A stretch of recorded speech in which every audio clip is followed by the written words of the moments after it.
Chegou a hora da palavra. Vamos ler o Evangelho que escreveu Marcos, capítulo de número 2, a partir do versículo de número 1. Uma história lindíssima. A cura do paralítico de Cafarnaum. O texto diz assim: poucos dias depois, tendo Jesus entrado novamente em Cafarnaum, o povo ouviu falar que ele estava em casa. Deixa eu parar aqui, eu quero dizer, Jesus estava em casa, está na sua casa. Jesus está na sala da casa de todos os homens e de todas as mulheres. Faça da sua casa o lugar onde Jesus se sinta em casa. Então muita gente se reuniu ali, de forma que não havia lugar junto à porta. Jesus lhes pregava a palavra. Vieram alguns homens trazendo-lhe um paralítico, carregado por 4 deles. Não podendo levá-lo até onde Jesus estava, por causa da multidão que apertava dentro da casa, removeram parte da cobertura do lugar onde Jesus estava e pela abertura no teto baixaram a maca em que estava deitado o paralítico. Vendo a fé que eles tinham. Quero repetir isso aqui porque eu quero deixar isso muito gravado no coração de vocês. Vendo a fé que os 4 tinham, disse ao paralítico: filho, os seus pecados estão perdoados.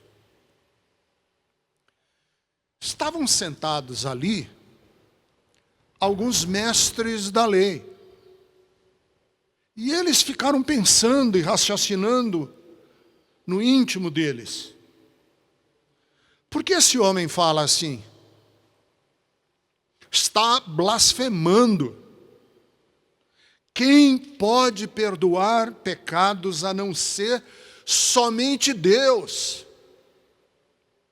Jesus percebeu logo no seu espírito que era assim que eles estavam pensando, cogitando, e lhes disse: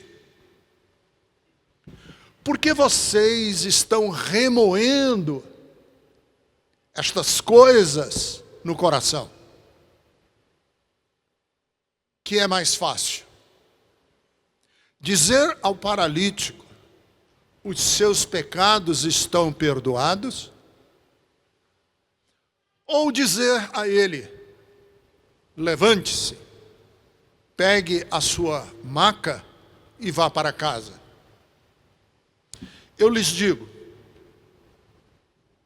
para que vocês saibam que o homem, ou o filho do homem, tem na terra poder para perdoar pecados, olhou para o paralítico e disse: pegue a sua maca e vá para casa. E ele saiu, se levantou, pegou a maca na vista de todo mundo.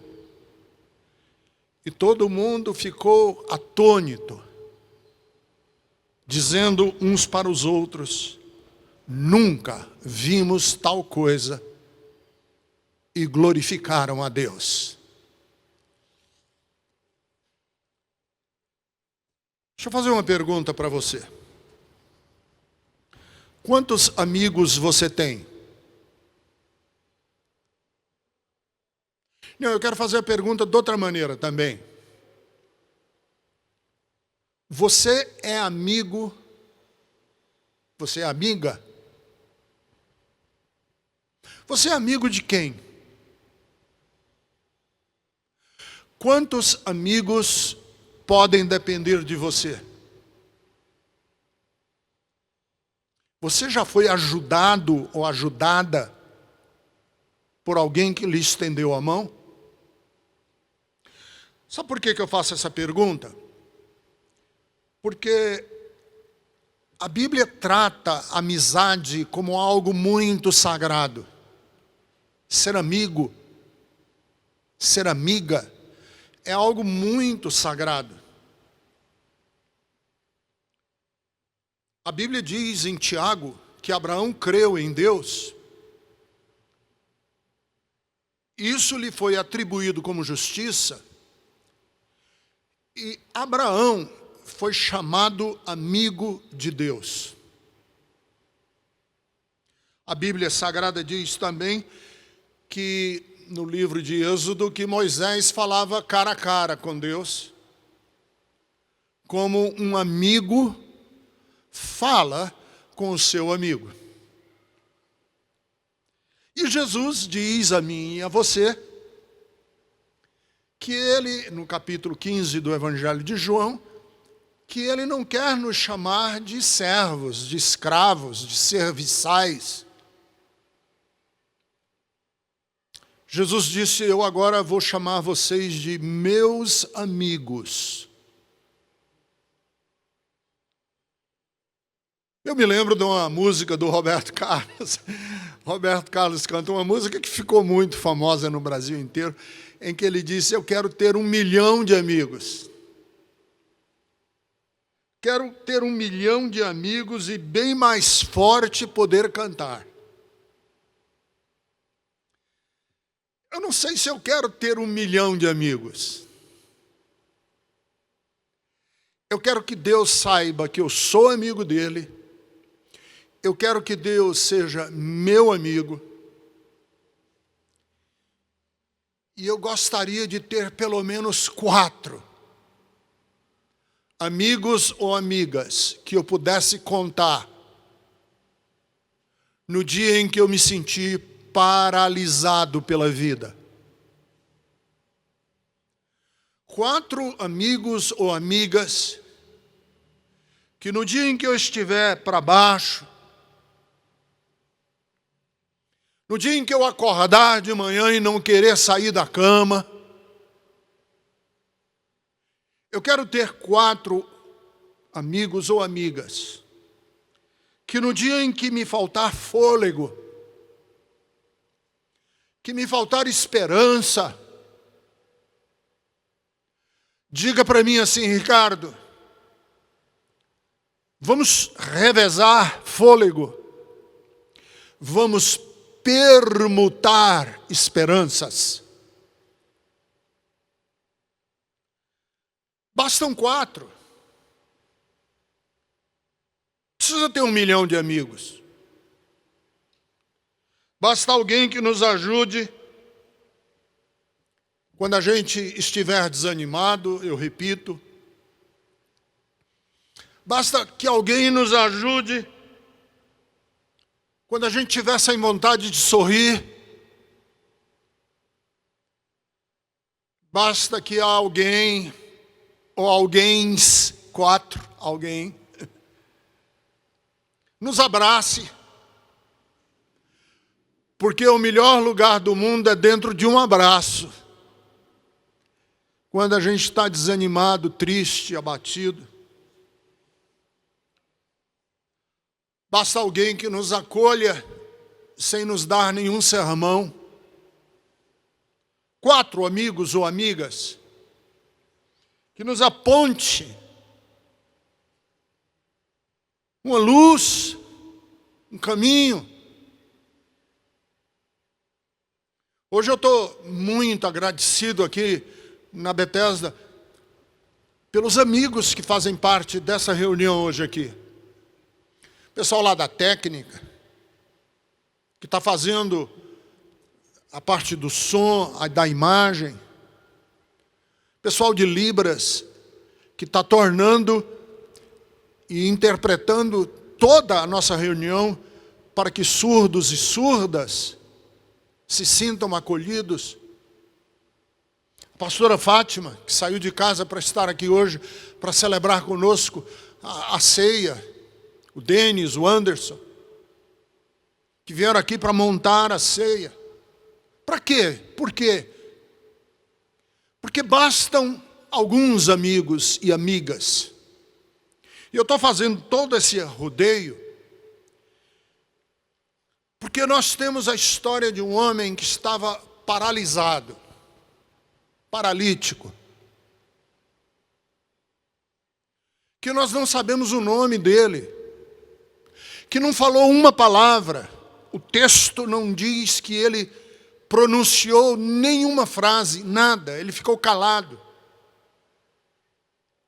E talvez ele estivesse calado pelo desânimo, pela tristeza, pelos anos, imóvel. Mas 4 amigos foram até a casa dele. 4 amigos foram até onde eles estavam.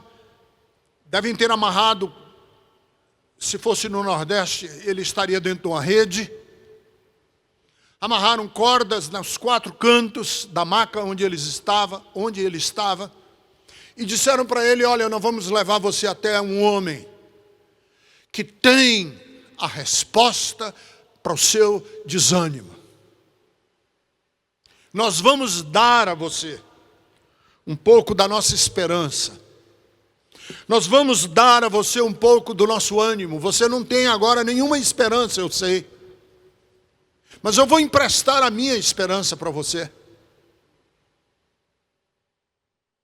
E eu quero saber se você acredita que é possível a gente trocar de esperança e de fé. No dia em que eu estou sem fé, você me dá um pouco da sua fé. Você acha que isso é possível? No dia em que você está sem esperança, a gente permutar esperança. Eu dou um pouco da minha esperança para você. Você acha que isso é possível? Claro que é possível.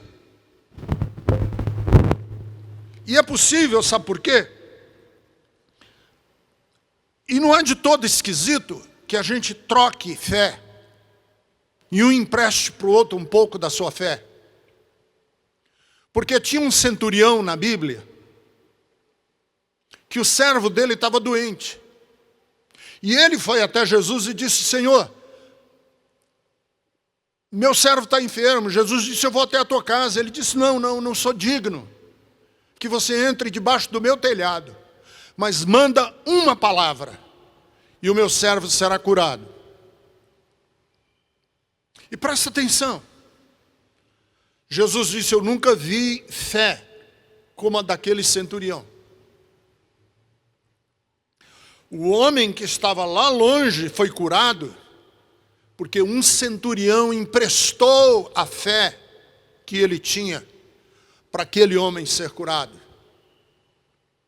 Um pai já pediu pelo filho e disse: Senhor, me ajuda na minha incredulidade, e o filho foi curado.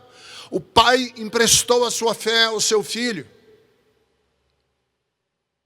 A mulher Sirofenícia precisava que a sua filha fosse curada e ela emprestou a sua fé à criança.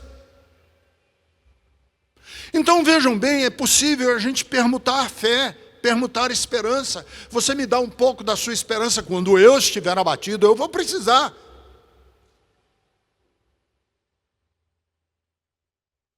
Passei por 3 cirurgias, tive problemas gravíssimos de dor neuropáticas, um nervo que brota da minha coluna estava sendo esmagado por um osso e eu fiquei 20 dias tomando morfina, fentanila, remédios fortíssimos na base de ópio na veia, nada passava a minha dor. E quantas vezes eu precisei que alguém me emprestasse a sua esperança. Chamei o Joel lá no hospital e disse: Joel, vem cantar um pouco para mim. Eu preciso da sua esperança. Joel levou o violão e eu disse para ele: não, sem violão, eu quero só a capela. Você canta baixinho no meu ouvido. E o Joel cantou lá na beira da cama para mim, tocou-me. Jesus tocou-me. De paz, Ele encheu meu coração. Eu precisava de um amigo que naquela hora em que eu estava para baixo, destituído de toda força, de todo ânimo, ele me emprestasse o ânimo dele. E sabe que levantou o meu ânimo. 4 amigos foram até a casa de um outro que estava paralítico em casa, imóvel. E os 4 amigos disseram para o outro: nós vamos te emprestar a nossa esperança. Vamos permutar esperanças. Você diz, Ricardo, por que a gente precisa permutar esperanças? Porque ninguém se basta. Ninguém é autossuficiente. Ninguém é um super-homem ou uma super-mulher, um Hércules. Ninguém se basta. Vejam bem, como eu não sou autossuficiente e como eu não me basto, há momentos em que será necessário você me pegar pela mão. E haverá momentos em que eu vou pegar você pela mão. E nós vamos assim permutando um ao outro.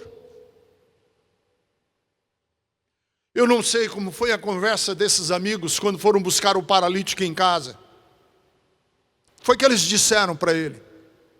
Porque, óbvio, ele devia estar já desiludido, desencantado, triste, abatido.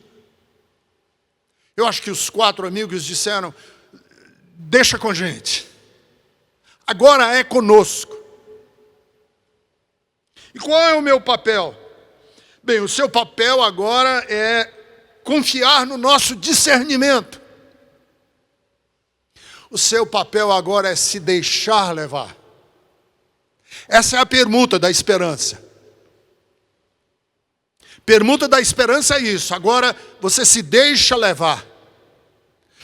Por aquele ou por aquela que vem ao seu socorro. Que lhe dá a mão. Eu fico pensando,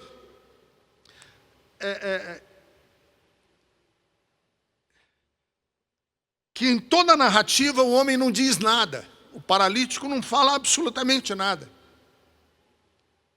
Em toda a narrativa ele é um personagem, por assim dizer, passivo, oculto. Interessante. O protagonista da história é um personagem oculto. Olha que narrativa lindíssima. Que beleza literária é a Bíblia. O protagonista, o sujeito principal da história, o paralítico, é oculto.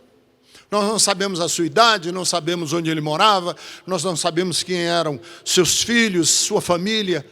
Nós não sabemos absolutamente nada dele. O que nós sabemos dele é que ele foi conduzido pelos seus amigos. E há momentos assim,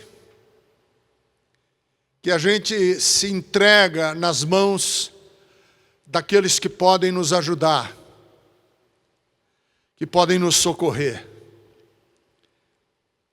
Porque é hora de permutar esperanças.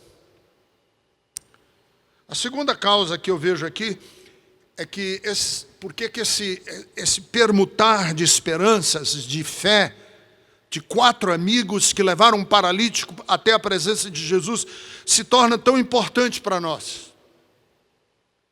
Porque existem obstáculos, existem problemas na nossa vida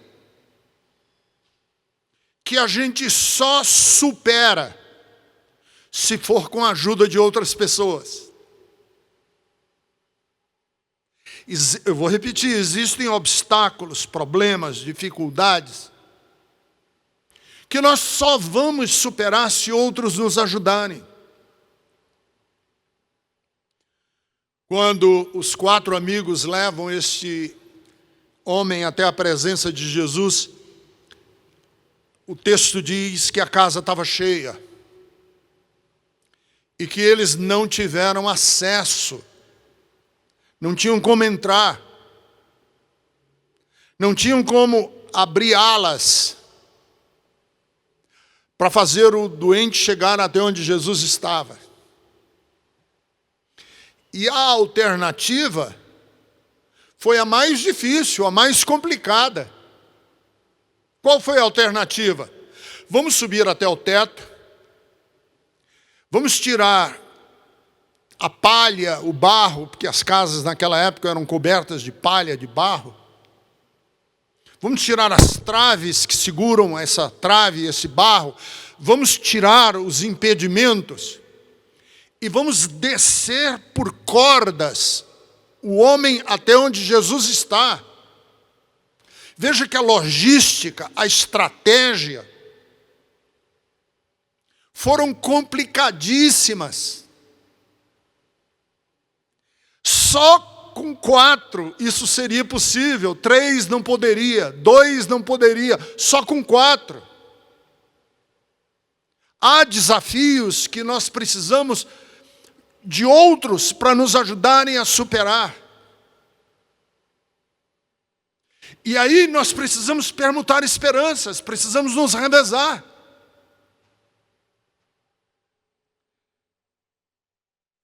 Tem um ditado popular que diz que uma andorinha só não faz verão, não é? Andorinha só não faz verão significa que existem certas e determinadas lutas, causas, que nós vamos precisar uns dos outros, nos revezando, trocando, permutando esperanças. Uma andorinha só não transforma o racismo de um país, porque o racismo é estrutural. E aí ficam necessárias ações de outras pessoas. Sozinho você não vai conseguir. Se queremos transformar a mentalidade da homofobia, nós precisamos que pessoas heterossexuais deem as mãos às pessoas homossexuais e que juntos e juntas nós possamos transformar uma mentalidade preconceituosa. Precisamos. Se você é homossexual, saiba, você vai precisar de heterossexuais na sua causa. Inclusive de pastores e de pastoras, que se revezem com você para que uma mentalidade histórica, secular, milenar seja transformada. Nós precisamos de nos unir, e a Bethesda está aqui lutando, através dos esforços de um projeto da Bethesda chamado Espelho Meu, de mudar a questão da violência doméstica, da misoginia. Homens que tratoram mulheres, abusam de mulheres, violentam mulheres, agridem mulheres, matam mulheres. É preciso um esforço conjunto. Porque levar o paralítico até a presença de Jesus muitas vezes não é uma tarefa fácil. E aí a gente precisa de amigos que se permutam. Um desanima, o outro pega na mão, a gente vai se revezando, vai permutando, e você pega um pouco da minha esperança, eu dou um pouco da minha esperança para você, agora você soma a esperança do outro à nossa, e a gente dá a nossa para eles, e assim a gente vai caminhando, para que haja transformação.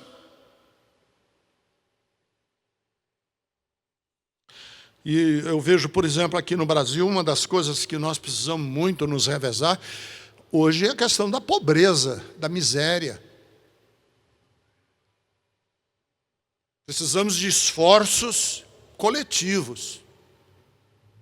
Porque é óbvio que as grandes fortunas, os grandes ricos, não vão mudar a questão da miséria e da pobreza no Brasil.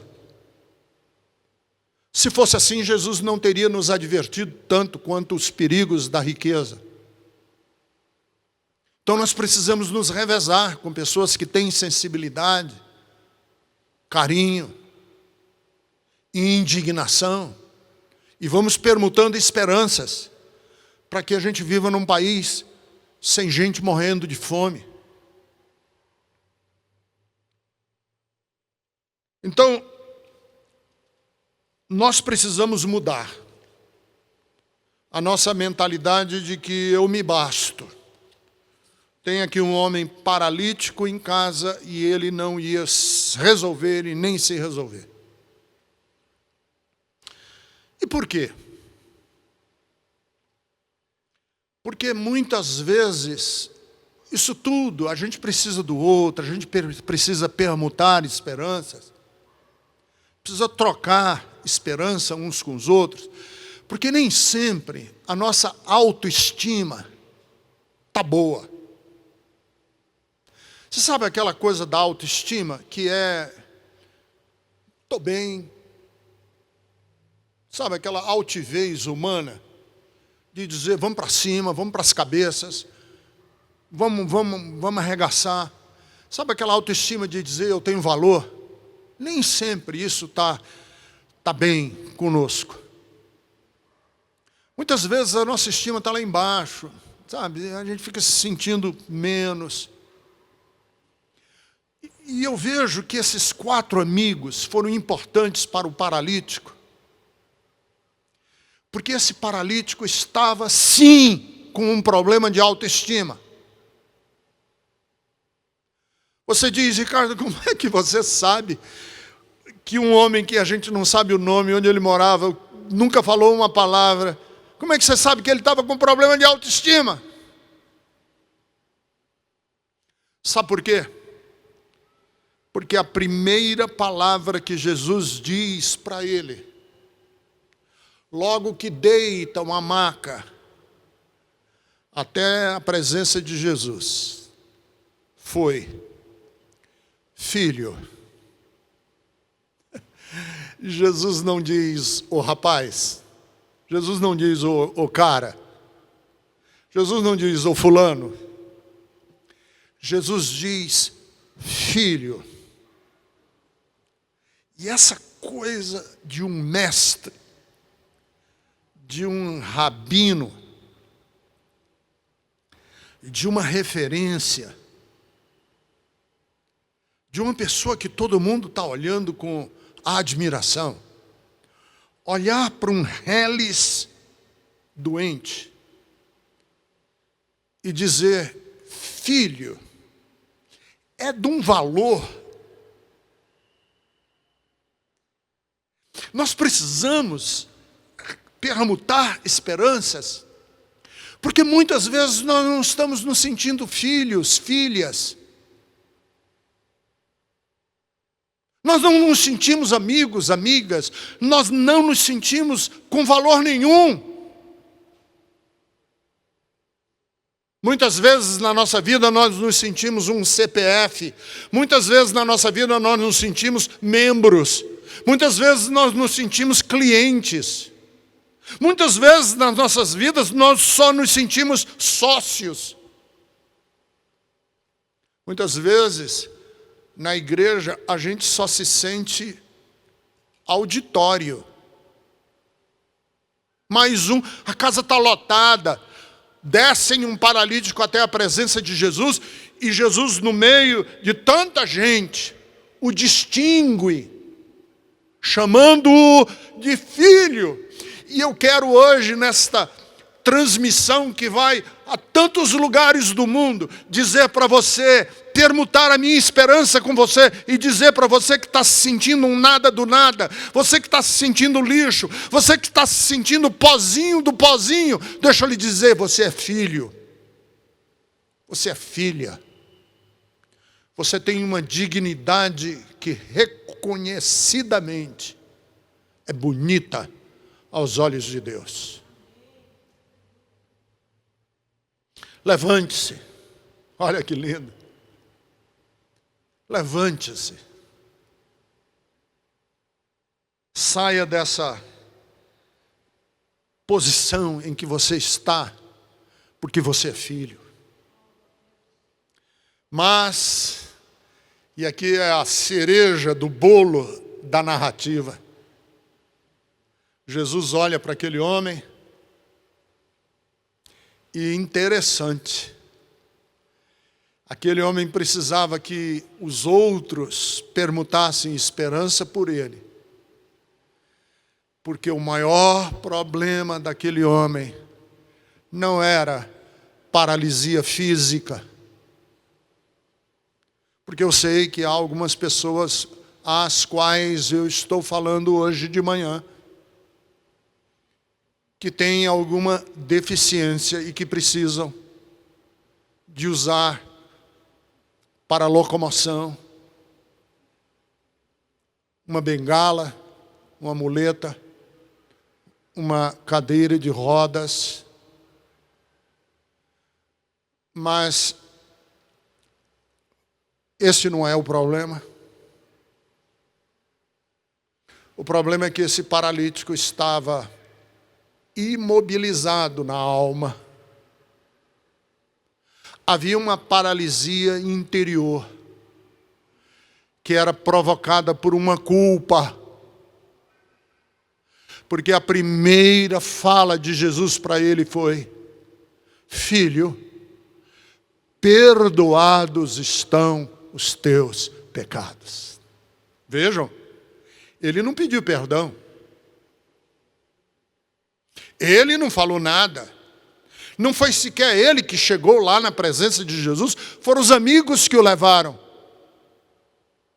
E Jesus diz a ele, sem ele ter pedido perdão, sem ele ter tomado qualquer iniciativa: perdoados estão os teus pecados. Porque o amor de Deus é proativo. Ele se antecede ao nosso pedido de arrependimento.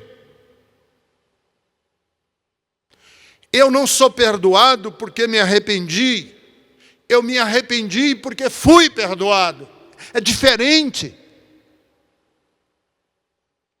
E às vezes nós estamos tão arqueados debaixo da culpa. Nós estamos tão abatidos por causa da culpa, que a culpa nos imobiliza, nos paralisa. E antes dos movimentos físicos das pernas, ele precisava ser perdoado. E foi por isso que os amigos o levaram à presença de Jesus. Porque eles precisavam de alguém na terra com a autoridade de perdoar pecados. E eles sabiam que só um na terra tinha autoridade de perdoar pecados, como Deus. Tanto que os fariseus e os doutores da lei que estavam na casa se escandalizaram e disseram: quem na terra pode perdoar pecados senão Deus? Aí Jesus diz: para que vocês saibam que o Filho do Homem tem poder na terra para perdoar pecados, a ti te digo, levanta-te, toma a tua cama e vai para casa. Vai viver. Vai viver sem precisar carregar esse peso, esse dedo acusatório que está na nossa consciência muitas vezes, paranoico, esse superego que nos destrói. Foi por isso que foi necessário que 4 amigos tomassem uma iniciativa de permutar esperanças com um homem que estava paralisado. Vamos permutar esperanças. Não é hora do individualismo, do egocentrismo. É hora de nós dividirmos um pouco do fôlego que nós temos uns com os outros, umas com as outras. Porque os dias são difíceis. E nós precisamos muito de nos ajudar mutuamente a sairmos da nossa cama, da nossa maca e voltar para a vida. Me ajude, porque eu prometo que vou ajudar você. Tá bom? E juntos e juntas, de mãos dadas, nós vamos vencer os obstáculos da casa fechada, da casa lotada, da impossibilidade de sairmos daquilo que nos abate para irmos viver a nossa vida. Vamos orar? Senhor, eu quero te pedir agora, no alcance da minha voz, por todos e todas, onde estiverem pessoas que precisam de fôlego, de esperança. Hoje é minha manhã de dar esperança para essas pessoas. E que elas mutuamente, entre si, encontrem espaço para dividir esperança, permutar esperanças. Precisamos muito, porque os dias são difíceis e ninguém vai conseguir sozinho. Nós vamos precisar sim uns dos outros. Ajuda-nos, porque é na relação de compartilhar esperanças e ânimos que nós encontramos o teu amor. É para a glória de Jesus que eu oro. Amém e amém.